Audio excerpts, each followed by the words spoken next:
পশ্চিমবাংলার মানুষ জানে যে ইলেকশন রিলেটেড ভায়োলেন্স আর ভোটের মধ্যে ভায়োলেন্স এর মাতা পিতামহ সব বামপন্থীরা, সিপিআই সিপিএম, সেটা সবাই জানে। আচ্ছা, বিষয়টা হচ্ছে যে যখন এই ট্রাবল মেকারদের লিস্ট নিয়ে যখন কাজ শুরু হলো, তখন রাজীব কুমার, কুণাল ঘোষ এরা প্রেস কনফারেন্স করে এই ট্রাবল মেকারদের আড়াল করলো। এসআইআর নিয়ে মস্তানি কে করেছে? এসআইআর নিয়ে মস্তানি একদম তৃণমূল কংগ্রেস করেছে, মাননীয় নিজে করেছে। উনি সমস্ত জিনিসটা এরমভাবে ঘেটে করেছেন। যাদের যাদের নাম বাদ দিয়েছে, কারা নাম বাদ দিয়েছে? টিএমসির বিএলওরা বাদ দিয়েছে। টিএমসির এই যে কারাপ্ট আমলা, টিএমসির দুটো ভরসার উপরে টিএমসি ভোট লড়ে। এটা তো জগজাহির হয়ে গেছে যে এখন টিএমসির এত অ্যান্টি ইনকামবেন্সি, একটা মানুষ পশ্চিমবঙ্গে টিএমসিকে ভোট দিতে চায় না। টিএমসি কিভাবে ভোট লড়বে?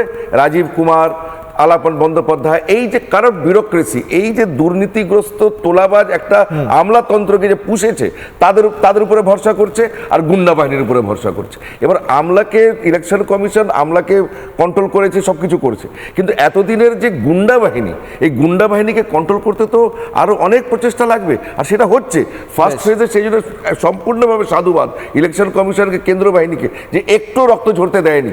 কিন্তু আমরা জানি তো টিএমসি উইদাউট ভায়োলেন্স এই ইলেকশনের মানে কেসটা তো বলেইছে, বুঝলাম। দেবাশিস দা, আমার কাছে একটা ব্রেকিং আসছে, আমি প্রত্যেকের কাছে আসার আগে দেবাশিস